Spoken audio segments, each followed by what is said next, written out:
mga salita. O Lord God, tulungan mo po kami, Panginoon, na maunawaan po namin ito ng malalim pa po, Lord Jesus. Ganon din po, Lord, ang inyong lingkod na gagamitin. Ako po yung nagpapakumbaba sa aking sarili dahil wala po akong magagawa, Lord, kung wala ka. Gamitin mo lang po ang aking bibig upang ibigkas ang inyong mga salita, O Lord God.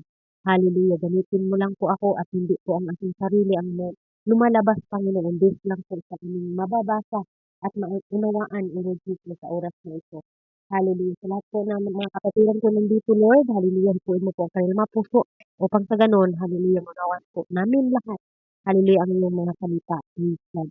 Maraming salamat, O Lord. Hallelujah. We claim it na magtagumpay po ang gawain natin sa pangalan mo. In Jesus' name, we pray. Amen. Praise God. Hallelujah. Praise God, mga kapatid. Maraming salamat po, Sister Princess. Sa isang pagkakataon ako po talaga ay nagpapasalamat, mga kapatid, dahil hallelujah, ito pong pag-studyhan natin na ngayon, importante din po talaga ito, mga kapatid. Bakit?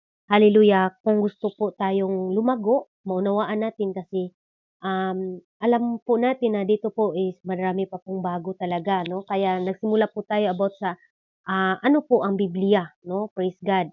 And then natapos na po tayo, may eat po tayo doon, mga kapatid, no? Sinasabi dito, ano ang Biblia? And then ano po yung sa number 2, bakit may Biblia? May sagot na din po tayo.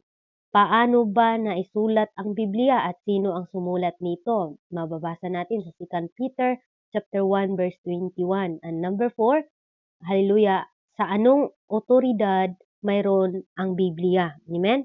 And then sa number 5, ano ang layunin o purpose ng Biblia o salita ng Diyos? Yun, mga kapatid, nandoon po yung bilang pagkain ng kaluluwa. Letter B, nagbibigay ng patnubay at gabay. Letter C, nagsisilbing susi ng pagpapala ng Diyos. And then letter D, bilang salamin ng ating buhay. And then letter A, tinatawag din lampara o liwanag na mababasa din po natin sa Awit chapter 119 verse 105, mga kapatid. And then if upang makaiwas o makalayo sa kasalanan. Amen?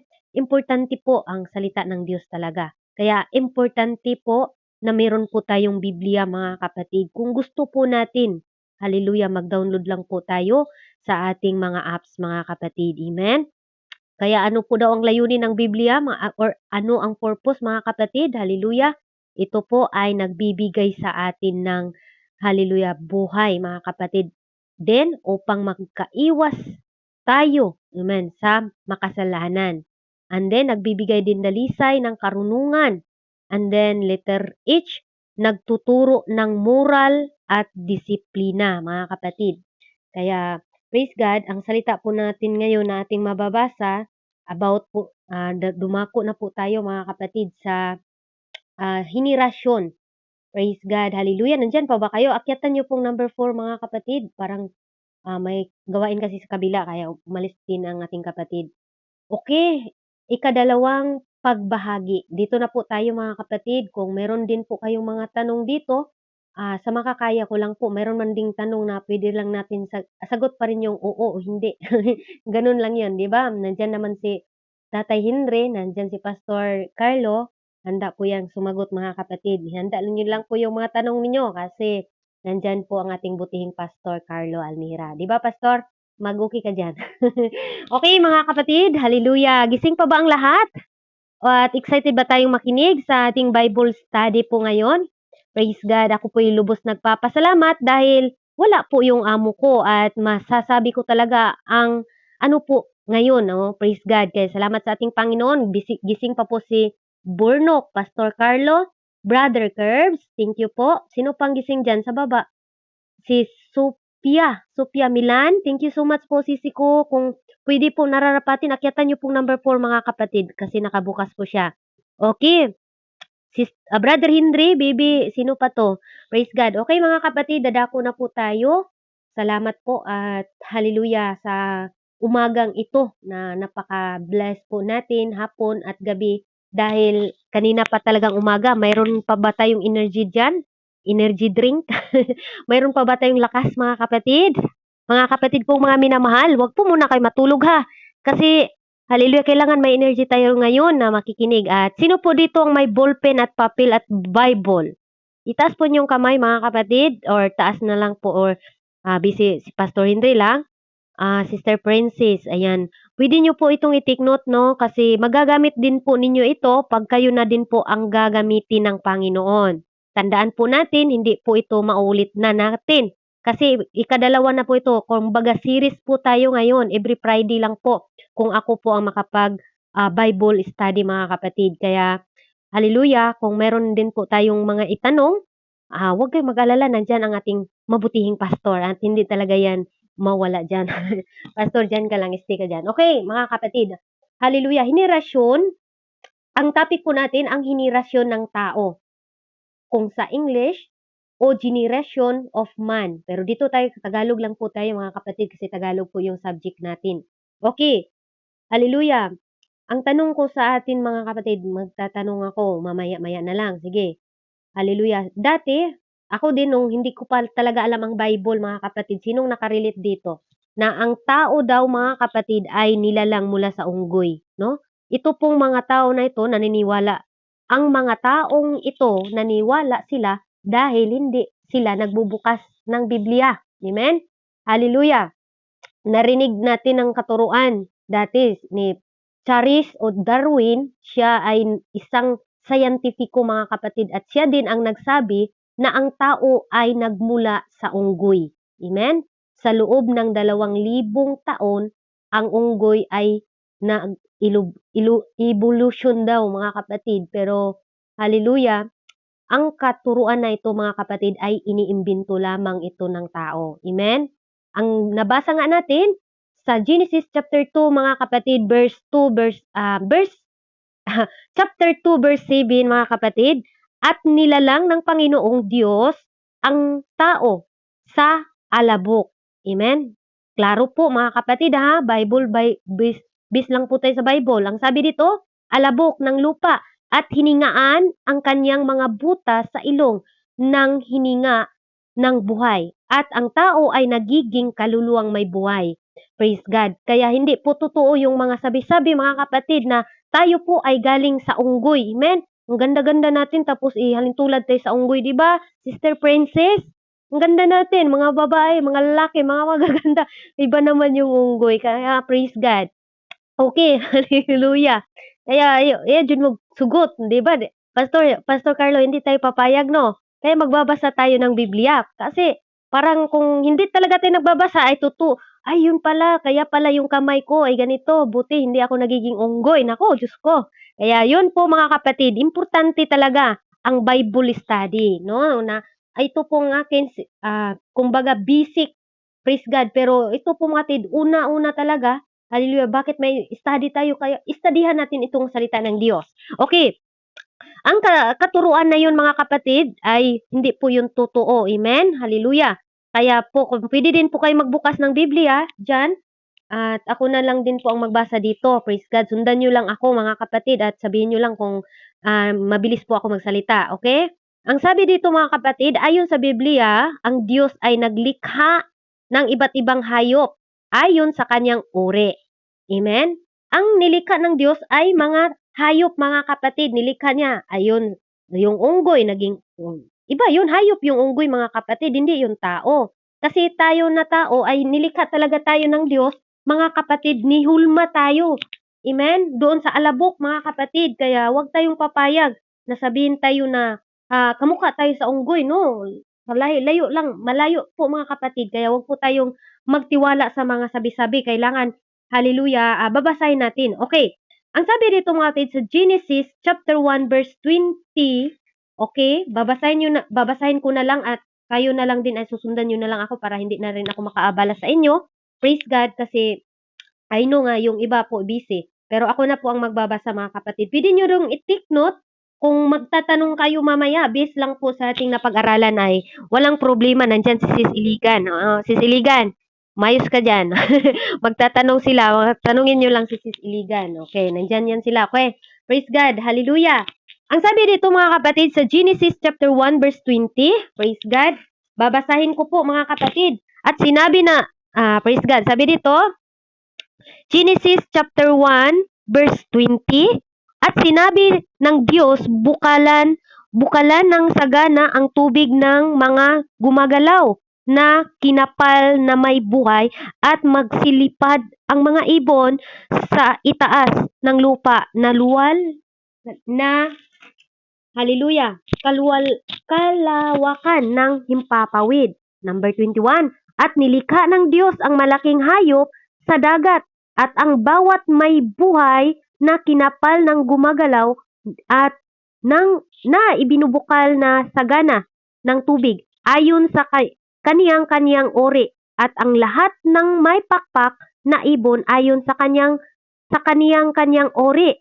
At nakita ng Diyos na mabuti ang kanyang ginagawa. At then, 22, at binasbasa ng Diyos na sinabi, kayo'y magpalaanakin at magpakarami at inyong punuin ang tubig sa dagat.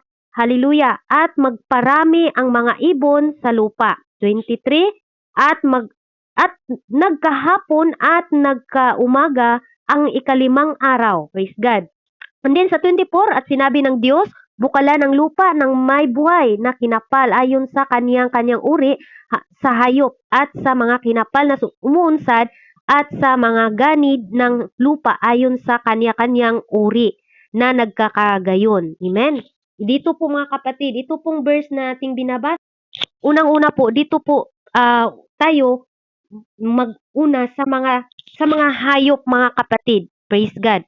Hallelujah. And then sa 25, at nilikha ng Diyos ang ganid sa lupa ayon sa kanyang uri at hayop ayon sa kanyang uri at ang bawat umunsad sa ibabaw ng lupa ayon sa kanyang uri. At nakita ng Diyos na mabuti ang kanyang ginagawa. Yun po mga kapatid. And I believe na ano na po natin ito, nabasa na po natin ito, no? Praise God. Kaya ito po mga kapatid, ang hayop nilikha upang maging upang ang tao po ang dito mga kapatid, mag-manage, no? Praise God. Sabi dito mga kapatid, hallelujah. Sabi dito mga kapatid, sa dito po sa Genesis, sabi niya dito, ang tao maging tagapag-alaga, no? Ang tao po nilikha ng Diyos upang mayroong pong tagapag-alaga. Pero tandaan po natin, ang unang ginawa ng Panginoon, nilikha niya una ang mga hayop dito sa mundo. Wala pang tao mga kapatid ha, tandaan natin. Wala pa pong tao that time. Amen? Dahil ang una pong ginawa ng Diyos, hallelujah, na-plaster, kung sa Bisaya, pinaplaster na niya yung kakainin natin, lahat mga kapatid. Kaya tayo po, sabi dito sa Genesis 26, patuloy po natin, dito na po siya. At sinabi ng Diyos, lalangin natin ang tao sa ating larawan ayon sa ating wangis. Dito na po tayo ginawa ng ating Panginoon, ang ating si Eva at si Adan. Pero si Adan po yung una mga kapatid. Okay. Kaya dito po mga kapatid, ang tao po, kaya salamat sa Panginoon dahil mayroon pong Bible na malalaman po natin kung saan ba talaga nagmumula ang tao. Hallelujah. Kaya tayo po, ang sabi dito, hallelujah, nilikha ng Diyos ang tao upang tagapag-alaga sa mga ginawa niyang hayop, mga kapatid. Praise God. Then, ang sabi dito mga kapatid sa 26, hallelujah, at nagkaroon sila ng kapangyarihan sa mga isda sa dagat at sa mga ibon sa himpapawid at sa hayop at sa buong lupa at sa bawat umunsad na nagsisuusad sa ibabaw ng lupa. Praise God. Hallelujah. Kaya, di ba, tayo po ang mag-dominate or tayo po ang mag-control. Tayo po ang may kapangyarihan, mga kapatid, na alagaan yung mga nakita nating mga hayop. Praise God.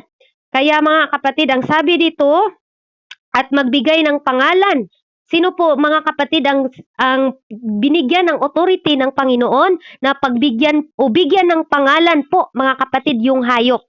Praise God. Hallelujah. Tao. Sa Genesis chapter 2 verse 19, dito po mga kapatid natin mababasa na si Adan po mga kapatid ay binigyan ng authority ng Panginoon upang bigyan niya for example sa unggoy or sa tinatawag na isda, mayroong anong tawag sa isda, bangus, tilapia, ang nagpangalan diyan mga kapatid ay si si Adan na mga kapatid. Basahin natin ang Genesis chapter 2 verse 19. Ang sabi niya dito, at nilalang ng Panginoong Diyos sa lupa ang lahat ng hayop sa parang at sa lahat ng ibon sa himpapawid at pinagdadala sa lalaki upang malaman kung anong itatawag nila sa mga iyon. At ang bawat itinatawag ng lalaki sa bawat kinapal ng may buhay ay ayon ang naging pangalan niyaon. Praise God mga kapatid. Ang nagpangalan po sa ating mga ibon mga kapatid is yung tao na si Idan mga kapatid. Siya po ang nagpangalan. Kaya ngayon meron po tayong yung mga isda mga kapatid, lahat 'yan, wati, yung mga mga kapatid, kayo na bahala. Anong nakikita nyo na hayop? Tandaan nyo, ang nagpangalan po niyan ay yung lalaki na nilalang ng ating Panginoon. Amen? Ang Biblia mga kapatid, ang nag-iisang aklat na nagtuturo na tunay na pinagmulan ng tao. Amen? Hindi po scientist, hindi po sinuman mga kapatid, hindi po libro ng kahit saan lang, kundi mga kapatid, saan po daw? Ang Biblia po ang nag-iisang aklat na nagtuturo na tunay na ipinagmulan ng tao. Na ang sangkatauhan ay nilikha ng Diyos na mababasa po natin, mga kapatid. Tandaan po natin, hallelujah, mababasa natin kung saan po tinatawag na nilikha ng Diyos ang tao sa aklat ng Genesis chapter 1 verse 27 mga kapatid. Ang sabi doon, at nilalang ng Diyos ang tao ayon sa kanyang sariling larawan, ayon sa larawan ng Diyos. Siya nilalang at nilalang niya sila na lalaki at babae. Praise God, hallelujah. Kaya mga kapatid, number 1 na po tayo. Ano ang henerasyon ng tao? Praise God. Kasi kanina, introduction po lang po to mga kapatid. Okay, number 1 na po tayo. Ano ang henerasyon ng tao? Ang henerasyon ay ang simula ng lalangin ang Diyos. No? Ang tao, praise God, nagsimula po yung henerasyon nung nilalang na po niya si Idan. No? Praise God. At sa pamagitan nito ay lumalaganap ang sangkatauhan na mababasa po natin mga kapatid, balikan po natin yung key verse natin sa Genesis chapter 1 verse 27 to 28. Ang sabi sa 28, at sila'y binasbasan, no?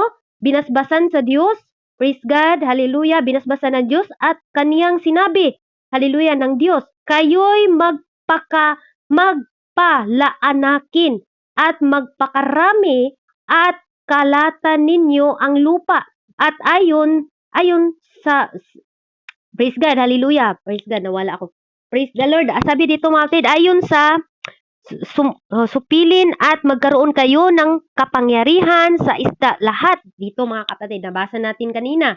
Praise God. Dito po nagsimula ang henerasyon ng tao mga kapatid. Praise God. Amen? And then sabi nga din mga kapatid na hallelujah, ang tao po ang may kapangyarihan. And then, ang salitang henerasyon, mga kapatid, o generasyon mula sa wikang Hebreo ay tulinda or tulidano. Okay? Praise God. Na ang kahulugan ay pamilya. Praise God. Hallelujah. Pamilya po, mga kapatid. Sa makatuwid, ang tao ay naglalang ng pamilya at ang pamilyang ito ay pinagsimula ng Diyos kay Adam, mga kapatid. Sa Genesis, mababasa po natin sa Genesis chapter 5 verse 2. Hallelujah. Genesis chapter 5 verse 2 and 4 mga kapatid. Dito po natin mababasa mga kapatid, hallelujah, hallelujah, na ang tawag dito nilalang ng pamilya. Kaya ang tinatawag sa henerasyon, ito po'y pamilya mga kapatid. Okay, Genesis chapter 5 verse 2, lalaki at babae silang nilalang at silang binasbasan at tinawag na Adam at kanilang pangalan ng araw na sila'y lalangin. Amen. Ang Panginoon po ang nagbigay ng pangalan mga kapatid, ang 3, at nabuhay si Adan ng 130 taon at nagkaanak ng isang lalaking kanyang wangis na hawig sa kanyang larawan. At tinawag ang kanyang pangalan na Seth. Number 4, at ang mga naging araw ni Adam nagtapos na maipanganak si Seth at 800 taon at nagkaanak na lalaki at mga babae. Amen? taon, 800 years mga kapatid, no? Hallelujah. 800 years si Adam mga kapatid, no? Bago siya namatay. Pero bago siya namatay, nanganak muna siya kay Seth mga kapatid. Praise God. Okay, dito po tayo. Yun po, doon po nagsimula mga kapatid ang henerasyon mga kapatid. Amen? And number 2 na po tayo. Sa anong paraan nilikha ng Diyos ang tao? Praise God. Sa anong paraan? Hallelujah. Sino po dito ang pwedeng makapagsagot? Kung wala, sige, diretso na po tayo para hindi po magsayang yung oras natin. Ang Diyos ay naglalang ng mga hayop sa pamagitan ng salita. Tandaan po natin ha, huwag po tayong malilito mga kapatid. Ulitin ko po. Ang Diyos ay naglalang ng mga hayop sa pamagitan ng salita. Yung binasa ko po kanina sa Genesis chapter 1 verse 20 to 25. And then, next, at ang tao ay nilalang ng Diyos sa pamagitan ng paghulma nito sa lupa. Okay, tandaan natin ha, iba yung paggawa ng Diyos sa tao, iba din yun ang paggawa mga kapatid sa hayop. Amen? Naunawan po ba ako mga kapatid? Narinig nyo pa ba ako? Hallelujah. Magkaway-kaway po kayo ha mga kapatid kasi diretso-diretso po tayo para matagwan babas. Okay, next. Sabi dito mga kapatid, narinig ba ako mga kapatid? Parang wala na yata ako. Sige, salamat po. Pasensya na. Okay, salamat. Okay, sabi dito mga kapatid, ang tao po ay nilalang ng Diyos sa pamagitan ng paghulma nito. Mabasa po natin sa Genesis chapter 2 mga kapatid, verse 7. Ano po daw ang sabi dito mga kapatid? Genesis chapter 2 verse 7, at nilalang ng Panginoong Diyos ang tao sa alabok ng lupa at hiningaan ang kanyang mga butas ng ilong ng hininga ng buhay at ang tao ay naging kaluluwang may buhay. Tandaan po natin, iba ang paggawa ng Diyos sa mga hayop at iba din po ang paggawa niya sa mga tao. Yung tao talaga ay, hallelujah, nag-effort talaga ang Diyos mga kapatid. No? Imagine, naghanap talaga siya ng mga yuta ba, kumbaga yung mga may tubig-tubig pa mga kapatid. Yun talaga, hinuhulman niya yun. Praise God, sino po dito ang nagtunnel? Hallelujah. Yun po mga kapatid, no? Madumi po pala tayo mga kapatid. Mula lang po talaga tayo sa halabok. Praise God. Tapos hiningaan niya, kaya tayo po ngayon ay merong buhay. Amen. Praise God. Letter A po mga kapatid sa number 2, anong paraan na nilikha ng Diyos ang tao? Kaya kumuha po siya mga kapatid ng alabok, niluhulma po tayo ng Diyos. Okay, letter A, ang katawan ng tao ay nilikha sa pamagitan ng alabok sa lupa. Doon po mababasa natin sa Genesis chapter 2 verse 7. And letter B, upang magkaroon ng buhay ang katawang lupa. Ito ay hiningaan ng Diyos nang hininga niya ng buhay. Mababasa pa rin natin yun sa Genesis chapter 2 verse 7 mga kapatid. Kaya meron tayong mga buhay. Amen? Hallelujah. Ang tao ay nilikha sa kawangis ng Diyos. Kaya huwag kayong magsabi mga kapatid na hallelujah, kayo, ang yung generasyon niyo ay galing tayo sa unggoy. Naku, huwag talaga kayong maniwala doon mga kapatid. Kaya pinaka-importante, study to show the Word of God. Study the Bible talaga. Importante. Okay. Kaya, mga kapatid, malinaw po sa atin na ang tao po ay, hallelujah, tayo po ay nilikha mga kapatid. Amen? Ng ating Panginoon. Number 3 na po na tayo mga kapatid. Ano ang mga bahagi o sangkap ng isang tao? Ano po daw mga kapatid? Praise God. Ang tao ay binubuo ng espiritu. Ito po ha mga kapatid. Mag-exam talaga tayo nito. Siguro mga perfect siguro kayo dito mga kapatid. Pwede tayo mag-exam dito ba? Ano, Sister Princess, next month mag-exam tayo? Sige, wag na po mga kapatid. Joke lang yun. Hindi na. Okay, dito po mga kapatid. Okay. Ano ang mga bahagi o sangkap ng isang tao? Praise God. Ang tao po mga kapatid ay binubuo po ng may espiritu, kaluluwa, at katawan. Amen? Mababasa po natin sa Tesalonica. Okay, punta po tayo sa New Testament mga kapatid. Tesalonica chapter, praise God, chapter 5 verse 23 mga kapatid. Kung meron kayo dyan, buksan nyo na mga kapatid. Paunahan na lang tayo kasi ako, Bible lang gamit ko. Praise God. Tesalonica mga kapatid. Brother Vince, wala, bumaba pala si Brother Vince. Okay, mga kapatid, dito po ako sa apps natin. Nawala. Praise the Lord. Hallelujah. Sabi dito, Tesalonica, mga kapatid. Okay. 5:23. Maliit lang kasi talaga yung Tesalonica, mga kapatid, kaya ang hirap hanapin. ang hirap hanapin. Kaya basahin ko po, mga kapatid, ha. Praise God. Tesalonica, basahin po natin kung ano po ang laman ng Biblia, mga kapatid, para hindi lang po ako dito, no. Importante talaga Bible tayo, mga kapatid, kaya praise God. Okay? First Thessalonica chapter 5 verse 23, mga kapatid. Dito po natin malalaman. Ang sabi dito, at pakabanalin kayong lubos ng Diyos din ang kapayapaan. At 23 pala, mali ako sa nabasa ko. Praise God, hallelujah. Sabi dito, First Thessalonica chapter 5. Tama ba ako? Okay, 5 verse 23. Tama pala ako. At pakabanalin kayong lubos ng Diyos din ng kapayapaan. At ang inyong espiritu at kaluluwa at katawan ay ingatan buo na walang kapintasan sa pagparito ng ating Panginoong Hesukristo. Praise God, hallelujah. Napakaganda po, mga kapatid, kung nasabaybayan nyo po ang ating mga napag-aralan ngayon. Ano po daw ang bahagi ng sangkap ng isang tao?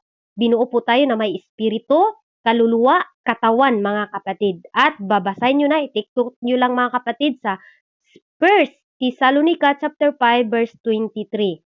And then letter E na po tayo sa number 3. Ang espiritu ng tao. Ano po ba ang espiritu ng tao? Dito na naman po tayo kasi binuo tayo, tatlo po ito eh. Sangkap ng isang tao is tatlo. Espiritu, kaluluwa, katawan. Ang pag-aralan natin, mga kapatid, sa number 3, ang espiritu ng tao. Ang espiritu ng tao, mga kapatid, ay ang hininga ng Diyos, no? Nabasa natin sa Genesis chapter 2 verse 7, hiningaan po tayo ng Diyos, mga kapatid. Amen? Ito ang tinatawag na hininga na buhay. Ito ay may kakayahan sa makadiyos na kamalayan na binubuo ng budhi o konsensya o sitwasyon, mga kapatid, or intuition. Praise God, makikipagniig. Praise God, hallelujah. Yun po, mga kapatid. Ang ibig sabihin doon, makadiyos, kamalayan, makadiyos na pagkabahala. Dahil kung bakit ang tao ay nanalangin at pagsalita ng sagana at paggawa ng mga makadiyos na gawain. Praise God, hallelujah. Napakaganda talaga, mga kapatid. Sana na-bless din po kayo at na-bless din po ako habang ako'y nag-aral. Okay, sabi dito, mga kapatid, amen? Ang espiritu din ang nagbibigay ng buhay ng kaluluwa ng tao. Amen? Pag wala po tayong espiritu, ay wala na po tayo. Patay talaga. Diba? Pag ang tao mamatay, ibalik sa lupa. Kasi yung ating katawan talaga is babalik talaga ito sa lupa, mga kapatid. Okay, letter B po tayo. Ano ang kaluluwa or ang kaluluwa ng tao? Amen? Karamihan na iniisip natin ng karamihan ng tao ay kaluluwa daw ay kay hugis ng normal o normal na tao. At ang kaluluwa daw ay may paa, kamay, mukha at katawan. Ngunit imitasyon o immaterial o walang laman at dugo at buto.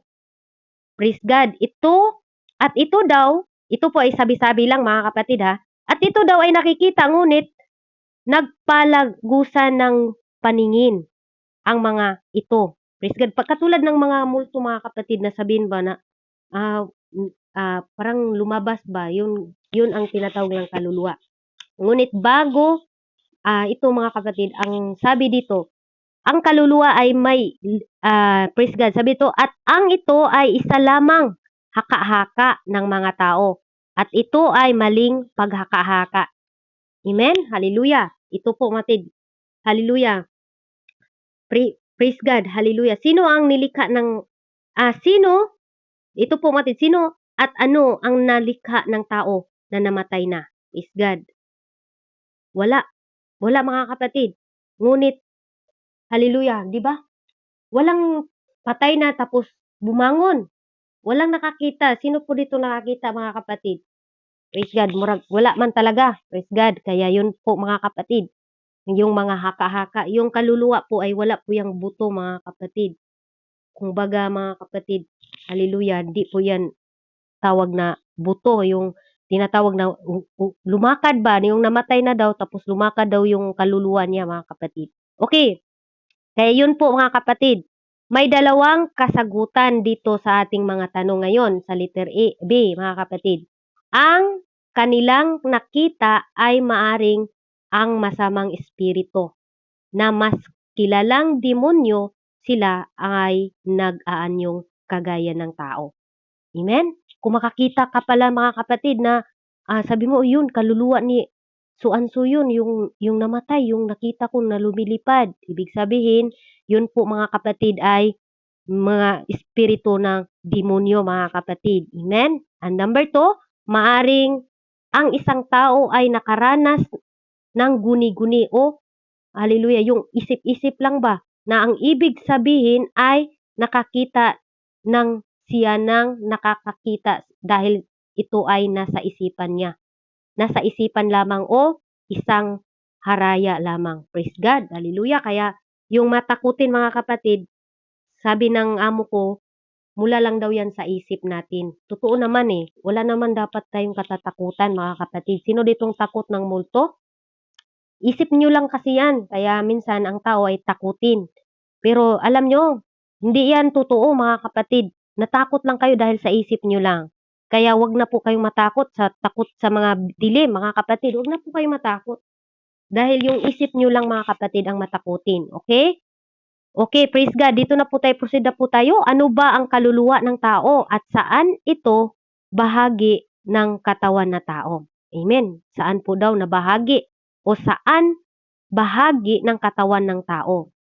Saan po daw ang kaluluwa mga kapatid? Ano ba ang kaluluwa ng tao? Amen. Saan ba ito ng bahagi ng tao? Okay, number 1, ang kaluluwa sa salitang Griego ay pischi, na ang ibig sabihin ay kaisipan. Kaisipan ha, ito ang nasa utak ng tao. At ito ay naroon sa tinatawag na upuang damdamin. Praise God, hallelujah. At ito ang nagpapagana sa 5 pagdama ng tao.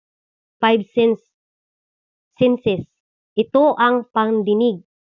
Okay, alam niyo po siguro mga kapatid, yung senses natin na mayroon tayong pang-amoy, panglasa, mayroon tayong paningin. Ang tawag po dito mga kapatid sa hindi pa ninyo alam, ito po yung kaluluwa. Praise God. May sense po tayo, pang-amoy, panglasa, paningin, pangdama. Yung may dama ka dyan ba, kasi sabi na, uy, si Brother Curbs, nandito ba si Brother Curbs? Uy, si Brother Curbs, parang may dama ka ba? Parang ganun mga kapatid. Ganun ba, naramdaman natin. Sabi dito, may dama ka, and then, hallelujah, sabi dito mga kapatid, nasaan na ba ako? Pang-amoy, dito na tayo sa ano. And then, yun po mga kapatid, kaisipan din ang pinanahanan ng espiritu ng tao. Amen? At ang bigay buhay dito ang pananahan ng espiritu ng Diyos. Kaluluwa ay nagdudulot ng buhay ng katawan lupa ng tao. Ito po mga kapatid, no? Hallelujah. Ito pong tinatawag natin na meron tayong 5 senses mga kapatid. Yun ang ating nabasa kanina. Okay, number 2, ang kaisipan o kaluluwa ay binubuo sa kalooban. Sa kaisipan, kaluluwa ay binubuo sa panloob natin mga kapatid. Karunungan, damdamin o haraya or emotion kung sa English mga kapatid at damdamin ng puso. Ito pong tinatawag mga kapatid is ito pong kaisipan natin mga kapatid no o kaluluwa. Ito po mga kapatid ang karunungan, yung mga bright ba, praise God. Mayroon tayong kaalaman, mayroon tayong, di ba, tayo mga kapatid, nagsalita lang si sister, alam na din natin ang sagot. yun po'y karunungan. Talagang active na active yun, mga kapatid. Tinatawag po yan na kaluluwa natin. Okay, praise God. Dahil itong katawan natin, mga kapatid, wala ito eh. Talagang grabe ang Panginoon pag mag-imbento talaga siya. Okay, next po tayo, number 3. Letter C na po tayo. Katawan ng tao. Ano po ba ang katawan ng tao? Ang katawan ng tao, mga kapatid, ay ginawa nga tayo sa wikang doon po, mga kapatid, kay Adam. At sa nilikha ng Diyos, hallelujah, ang tao. Ang una-una talaga si Adam, nabasa na po natin yan, mga kapatid. Amen? Number 1, ang katawan ng tao ay may kakayahan sa pisikal na kamalayan at sa pamagitan ng pandama sa laman o dugo at buto, mga kapatid. Amen? Ito po ang katawan ng tao. Mayroon tayong laman. Ito po, dugo, buto, mga kapatid. Tinatawag po ito na katawan ng tao. Amen? And number 2, ang pisikal na kamalayan ay ang pisikal na pagkabahala dahil kung bakit naliligo, uminom, at nagbitamina tayo, mga kapatid. Dahil kung bakit nagnanais kumain ng masustansya dahil din sa pag-inom ng gamot. Ito po, mga physical na pag-iingat natin, mga kapatid, sa ating mga katawan. Kaya yung iba is tinatawag natin nag-vitamins, kumakain ng mga masasarap, mga kapatid. Amen? Number 3 na po tayo, mga kapatid. At dito na po tayo magtatapos sa number 4. Hallelujah. Malapit, madali lang, di ba? 30 minutes lang. Okay.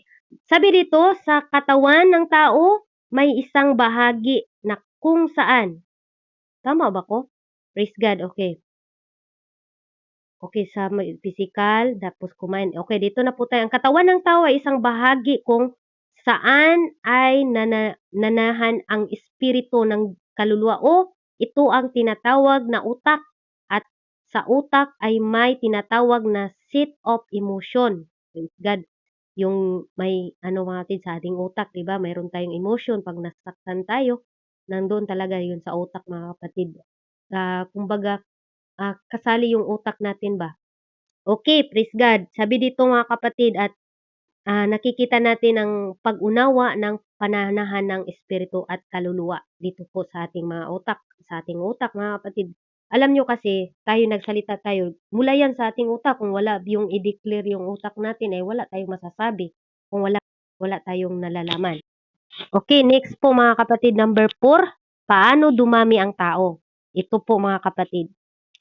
Hallelujah. Paano ba dumami ang tao? Number 5 lang naman tayo. Si Eva at si Adan ay nagkaanak ng marami. Siguro makapagtanong kayo, bakit dumami na si Adan naman at si Eva? Yung paano yung mag-asawa, 'di ba?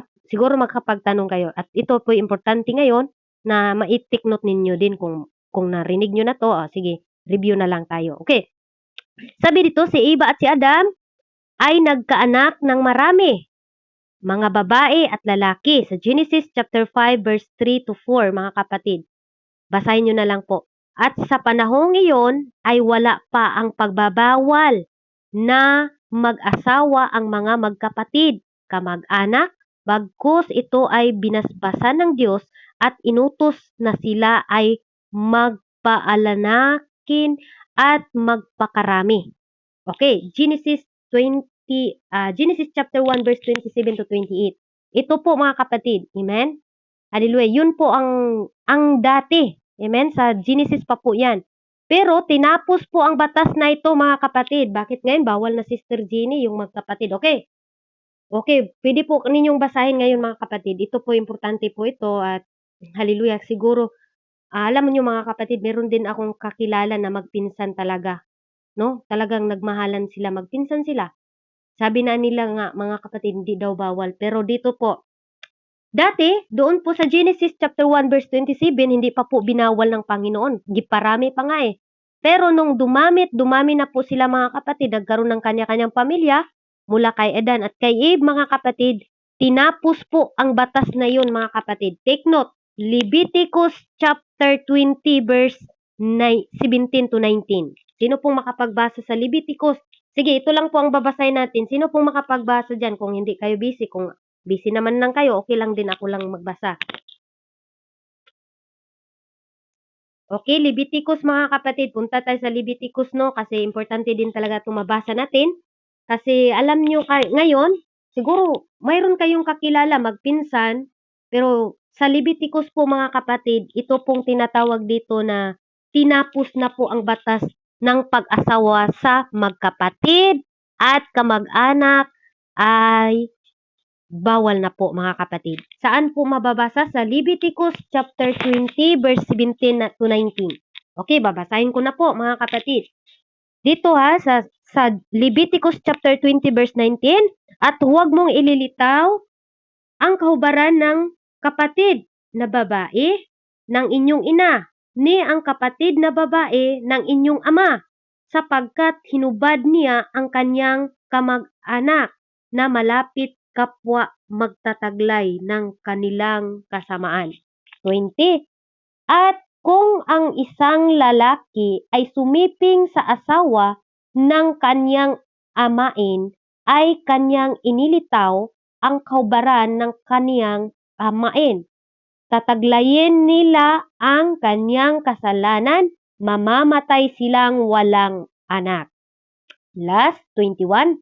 At kung ang isang lalaki ay makisama sa asawa ng kanyang kapatid na lalaki, ay kahalayan. Amen?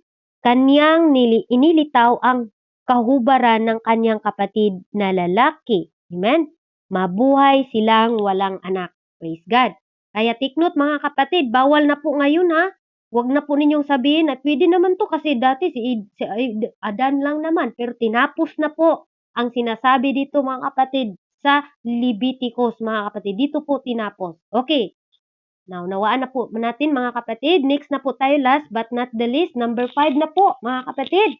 Okay, bakit nilikha ng Diyos ang tao? Amen. Hallelujah.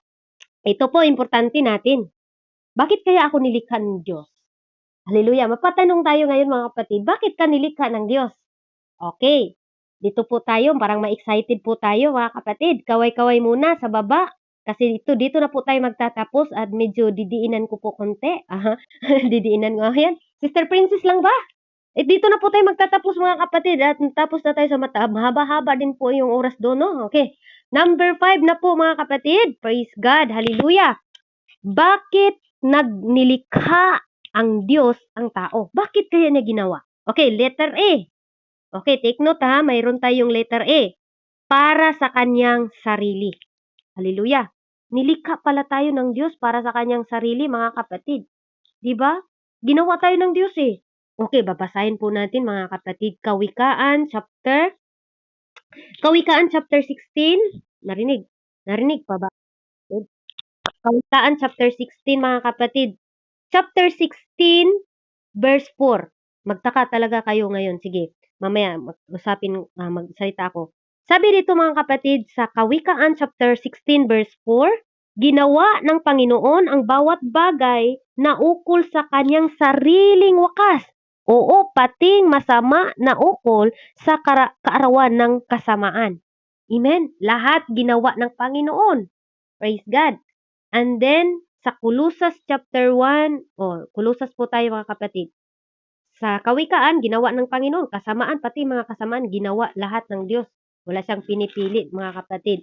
Okay, punta po tayo sa Kulusas mga kapatid. Praise God. Kulusas chapter 1 verse 16. Ito po ang sinabi ng Panginoon. Hallelujah. Kulusas chapter Hallelujah. Sabi ni Apostol Paul mga kapatid, 1:16, ang sabi niya dito, praise God, sapagkat sa Kanya nilalang ang lahat ng mga bagay sa sangkalangitan at sa sangkalupaan, na mga bagay na nakikita at mga bagay na di nakikita, maging ang luklukan o mga pagsakop o mga pamunuan o mga kapangyarihan, lahat ng mga bagay ay nilalang sa pamagitan niya at ukol sa Kanya. Amen. Ginawa lang pala tayo ng Panginoon para sa Kanya mga kapatid. And then, letter B na po tayo. Bakit nga ba nilikha tayo ng Diyos? Okay, yan ang tatanungin mo sa sarili mo ngayon. Sabi sa letter B in numeric numbers or Hallelujah. Letter A, B na po tayo. Letter B, para sa kaluwalhatian ng Diyos. Bakit nga ba tayo ginawa, mga kapatid? Para sa kaluwalhatian ng ating Panginoon. Ginawa pala tayo, mga kapatid, para sa kanyang ikakaluwalhati. Kaya, praise God, ngayon alam na natin, di ba? Praise God. Hallelujah. Ano pala yung ginagawa natin? Kasi ang Panginoon dito ang naluwalhati, mga kapatid. Okay, basahin po natin Prophet Isaiah. Prophet Isaiah chapter 43 verse 7, mga kapatid. Hallelujah. Praise God. Hallelujah. Sabi dito, mga kapatid, bawat tinatawag sa aking pangalan at yaon ang aking nilikha ay sa aking kaluwalhatian yaong aking inanyuan, oo, yaong aking ginagawa. Praise God. Kaya wag mong sayangin yung buhay mo. Kasi ginawa pala tayo ng Panginoon, mga kapatid, para, hallelujah, sa kanyang kaluwalhatian. Amen? Kaya wag mong sabihin na wala kang purpose.